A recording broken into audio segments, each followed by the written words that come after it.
Recruiting early talent with the CEO of Handshake. Next on the RecTech podcast. Welcome to RecTech, the podcast where recruiting and technology intersect. Each month, you'll hear from vendors shaping the recruiting world, along with recruiters who'll tell you how they use technology to hire talent. Now, here's your host, the mad scientist of online recruiting, Chris Russell. Hey again, RecTechies. Welcome to the only podcast that helps employers and recruiters connect with more candidates through technology-inspired conversations. Mastering recruitment technology is the key to hiring great talent. That's why this show exists. All right, Handshake is the leading network for early career talent. Their mission is to democratize access to opportunity by enabling students and alumni to establish meaningful relationships. No connections, no experience, or luck required. Joining me now is their CEO and founder, Garret Lord. Hey, Garrett, welcome to the show. Thanks for having me, Chris. Appreciate being here. Definitely. Give us a quick history of Handshake. I think you guys are 10 years old now, and tell me more about how you built it. Yeah. So, 10 years ago, Handshake really upended what I'd say is the status quo of campus recruiting.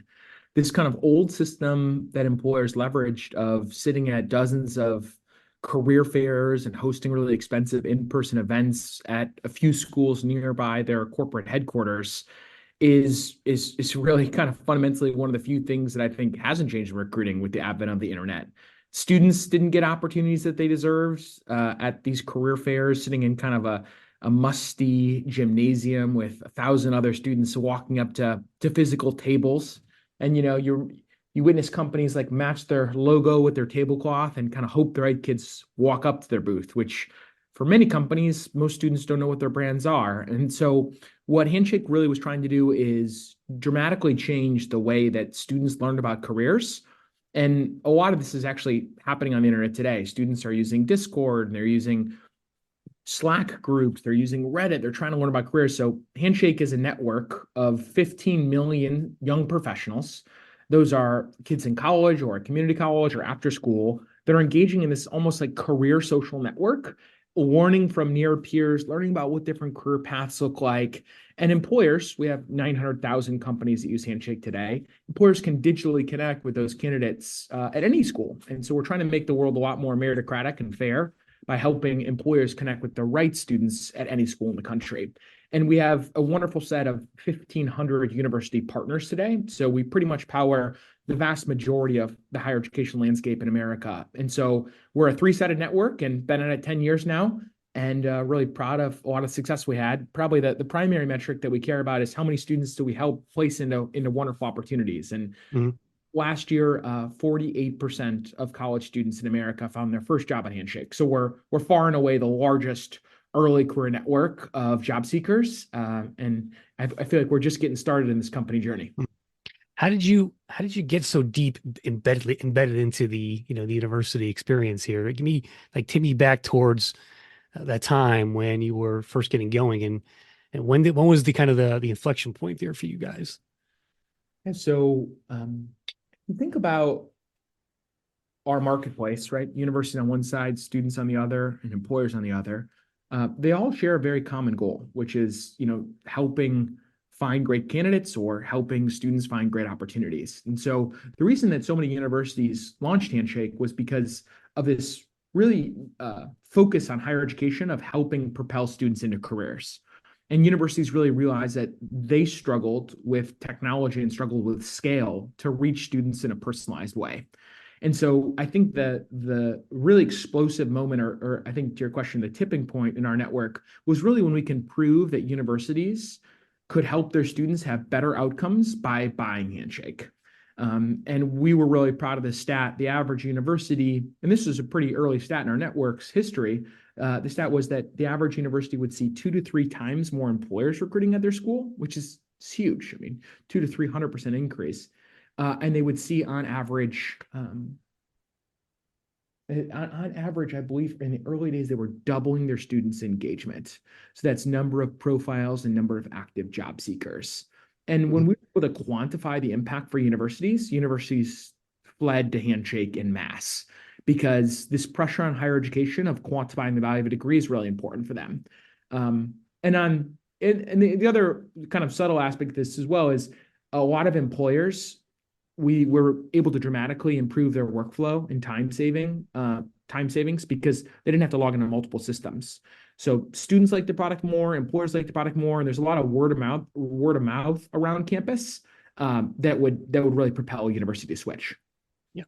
So employers can go on to I think this is how it works. Correct me if I'm wrong, but employers can go onto some universities' a career site and post a job, and it's all basically powered by your network. Is that correct? Yes, historically, the way the world worked is that each university had its own separate system. And so that led to a lot of hours applied at connecting to each individual university.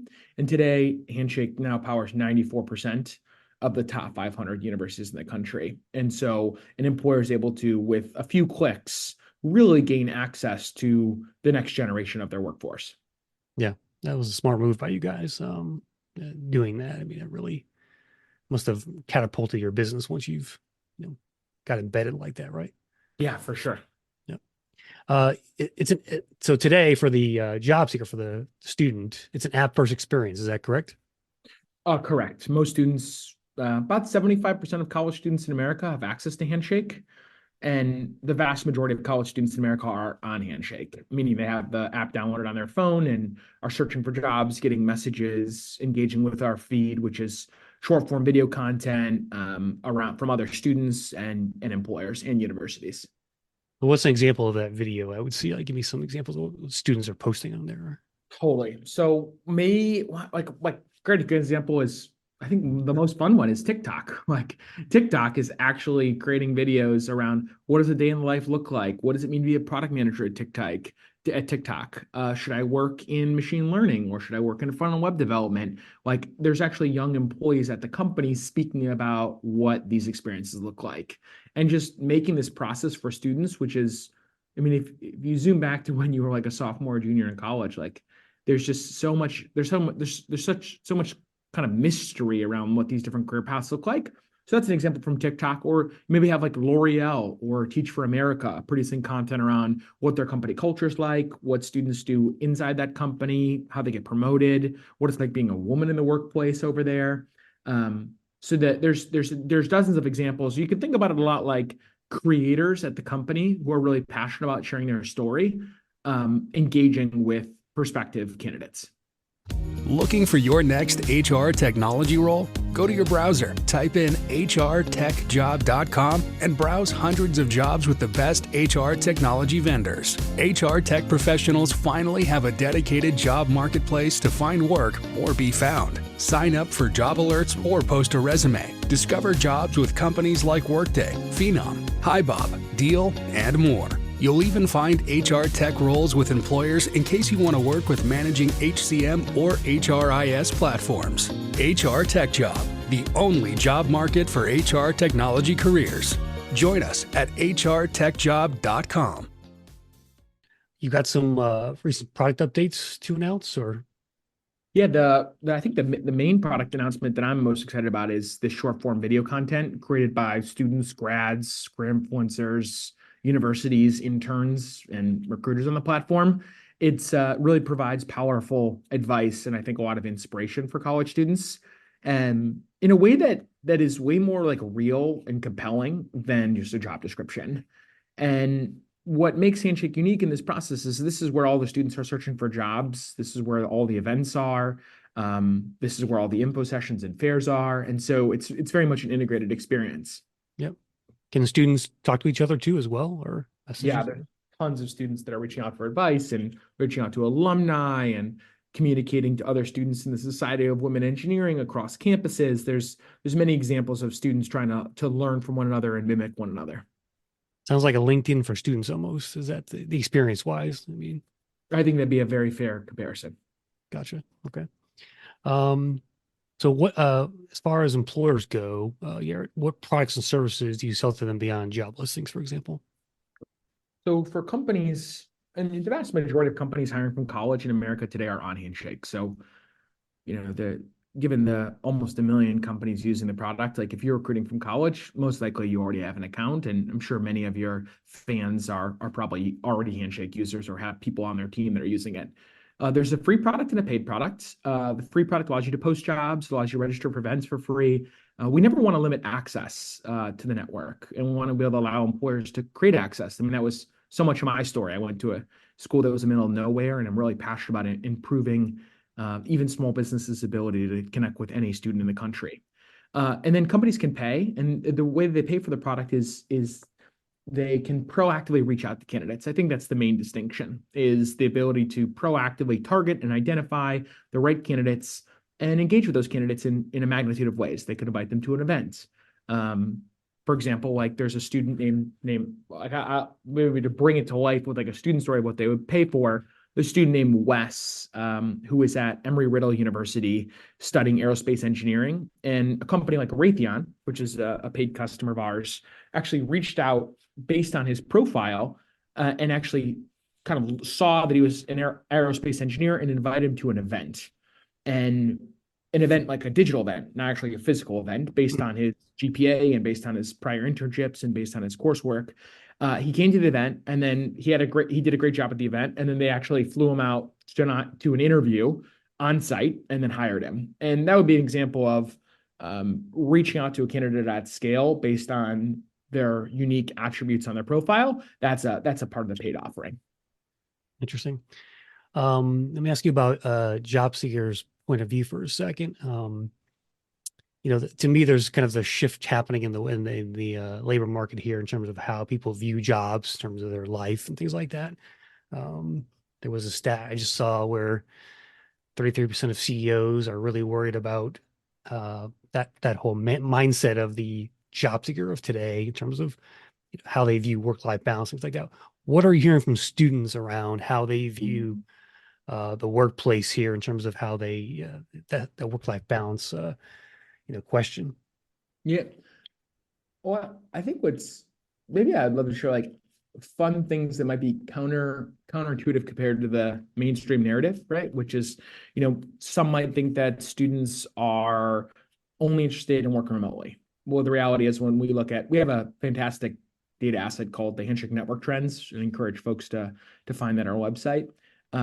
But students actually are interested in building a community and making friends and finding a sense of purpose in the workplace. And so actually students, they don't want to come in at 5 days a week, but many students would say they would love to come in 1 or 2 days a week. So that might be like super countercultural to like this narrative that Gen Z only wants to work remotely. In regards to the work-life balance, I think the attribute I'd love to hit on is the focus on like doing something that matters or a mission that matters in an environment that they're culturally aligned to. That is really important to college students. Finding a company that they can make a difference at and they feel like their work is impactful to the world is one of the primary attributes that this next generation cares about in the workplace.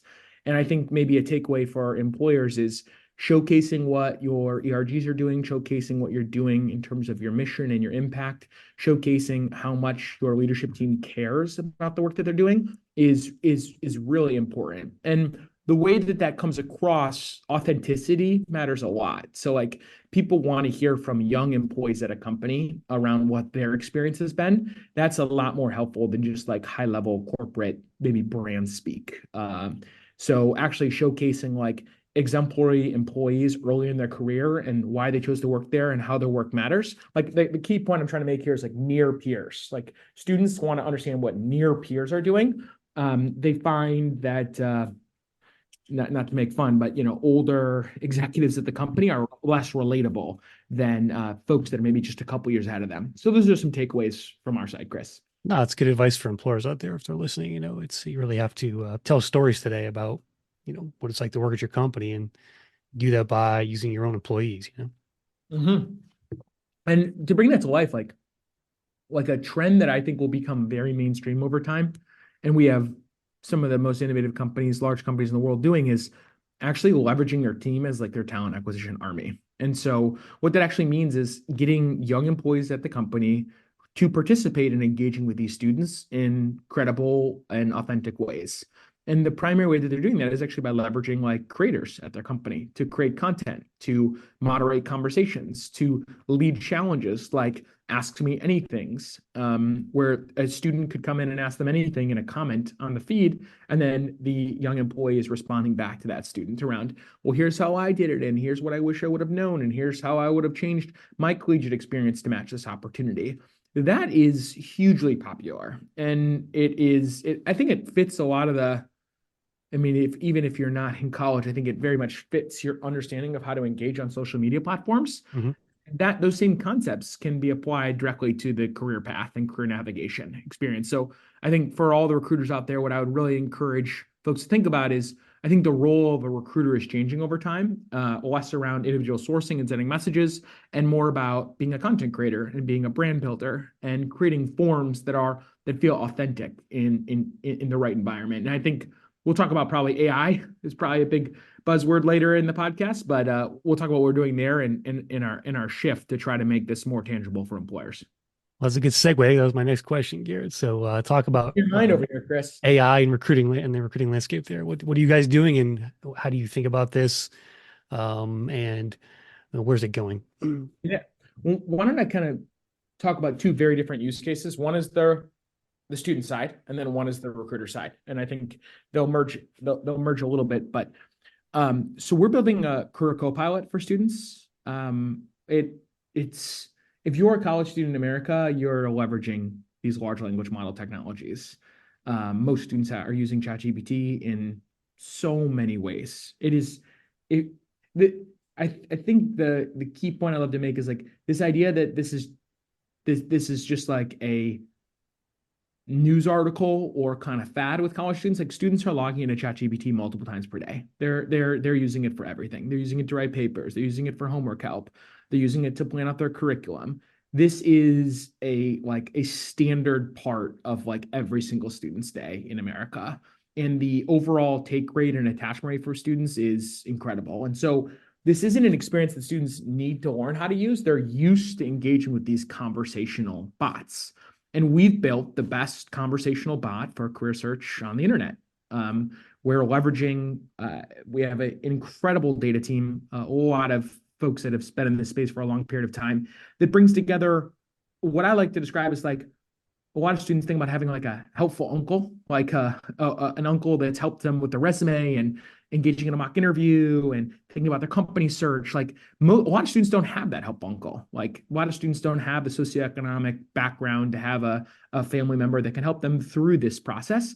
Our career co-pilot is really leveraging like kind of eliminating that advantage. We think our co-pilot can compare to a very talented uncle, helping you through any question you have around career path navigation, salary negotiation, building a resume, building a cover letter, identifying the right jobs, talking about what it means to work at this company in a way that actually knows you. The bot's actually personalized to your background and your interests and what you've done on Handshake in the past. And it only gets smarter over time as more and more students use it. So really excited about the Career Co-Pilot. It's been one of the most fantastic launches in Handshake history.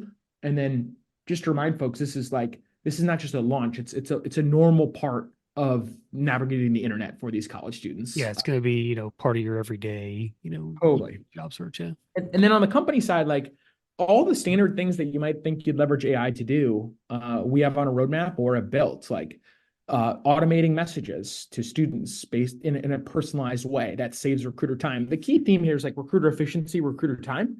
And if I zoom out from just scheduling and messages and automatically finding out the right candidates to reach out to, like I think a lot of this job of like sourcing will very much become automated away through leveraging, especially given the innovation in AI, like sourcing, candidate selection, that far and away will become automated. And I think the role of a recruiter will evolve to be curating authentic experiences with cohorts of students or cohorts of professionals that you find interesting and you want to build a competitive advantage to. And I think companies that are late to that movement, we're already seeing like many companies have already automated away a lot of what they're doing from a sourcing perspective and are spending like 80, 90% of their time creating authentic experiences to actually improve conversion rate of candidates or identify early identification programs with underrepresented groups or computer science majors, these hard to hire roles.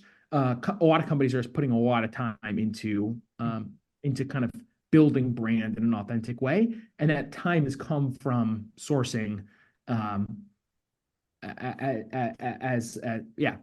from sourcing. Yeah, definitely. How big is Handshake today? How many employees do you have? We're like 650 people. Well, okay. And what's a typical day in the life like for you as the CEO of a early career talent platform?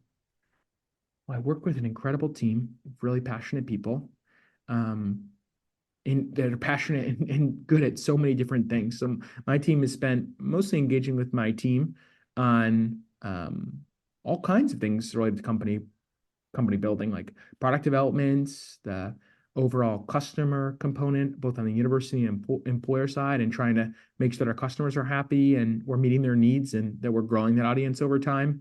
Spend a lot of time with external companies as well, speaking to CHROs, VPs of talent acquisition, CEOs of small, medium, and large businesses. Spend a lot of time recruiting as well. I think you always be recruiting is a key motto for a lot of growth stage leaders. We're always trying to fill key roles and grow the team in a strategic way. And I spend a good amount of time as well, like with individual product teams, talking about their roadmaps and what we're building across this three-sided marketplace. I'm really passionate about the intersection of how do we make universities, employers, and students successful all on one common platform. Yeah. How did you handle the whole pandemic thing? I know a lot of, Indeed laid off, ZipRecruiter laid off. Did you guys struggle there at all? What was that like for you guys? Yeah, I mean, we were greatly impacted by the overall talent acquisition market and had to do a layoff as well, which is extremely unfortunate. And it's just we had so many talented people that I never would have wanted to say goodbye to, that we had to say goodbye to because of the rapid revenue deceleration. Yep. And how has the market been the last year or so? It seems to be just kind of flat right now for many, job marketplaces and stuff. But what's your take? We're growing. I mean, we're still super underpenetrated. Like there's so much headroom in our core market, and there's so much inefficiency. And I think we are the category leader far and away in this category, and have been able to grow, not quite at the clip that we did in 2019 and 2020, but are still growing we're also a much more mature business. Yeah. So growing it. So the more mature you are, you're still growing, but just not quite at the clip where you're doubling revenue every single year like we used to do in the past. Yeah. And have you started hiring again, or what's your? Oh yeah, we probably have 30 to 50 roles open at Handshake right now, and are hiring we'd love you to apply if you're interested in you like what you're hearing on this podcast. Please visit our website, joinhandshake.com, and we'd love to talk with you. Definitely. And yeah, that's great. Well, I guess one last question there on that. How does a job seeker impress you, Garrett, as far as getting a job at Handshake?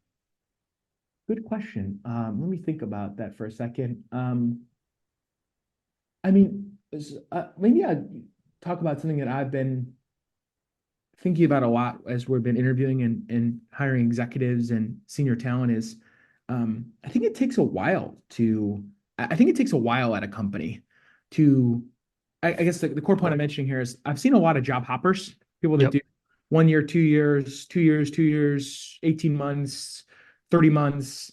And when I notice, or at least what I see in our internal team, is it takes a while to do really great work. I mean, you can do great work, but you don't see the matrix and really put up big points. If you spend a year at a company and then jump to another company, it's like you never really made that big of an impact on the business or the team. I mean, we valued your contributions.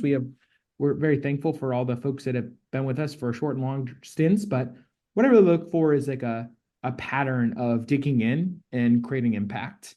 And I think to create true impact and to really move the needle on the strategic priorities of the business takes a while. Yeah. And you can do that as a young employee. You can do that as a senior employee. Like everyone makes an impact in a business, but I think that all too often folks are a bit too transactional in their thinking. Perhaps it's on the company, perhaps it's on them, like when they don't find the right fit. But when you do find the right fit, I'd encourage more folks to, like, every part of a career is like a season, and some seasons aren't great and some seasons are great. And like, I think all too often people hit just a few bumps in the road and it's a tough season. Maybe it's a little rainy spring and they go jump to the next company. And what I value in a lot of the candidates that I speak with is that grit, that resilience, and watching people grow through their chapters, because generally people get promoted through various seasons in a business. And when somebody's able to come in and tell great stories around the different seasons they've been through and the impact they've made, that's really powerful. Yeah, that's great advice, Garrett. I really appreciate that. And that's a good way to think about it, I think, as well. So, well, again, Garret Lord, CEO of Handshake, appreciate your time today. Thanks for joining us. Thank you, Chris. Have a wonderful day. That will do for this episode of the RegTech Podcast. Be sure to follow us on the socials, Facebook, Twitter, LinkedIn, via the @RegTech Media handle. See every video and blog we publish. Thanks for tuning in, everyone. Remember, always be recruiting, just like Garrett said. Another episode of RegTech is in the books. Follow Chris on Twitter @ChrisRussell or visit regtechmedia.com, where you can find the audio and links for this show on our blog. RegTech Media helps keep employers and recruiters up to date through our podcasts, webinars, and articles. So be sure to check out our other sites, recruiting headlines, and HR podcasters to stay on top of recruiting industry trends. Thanks for listening, and we'll see you soon on the next episode of RegTech, the Recruiting Technology Podcast.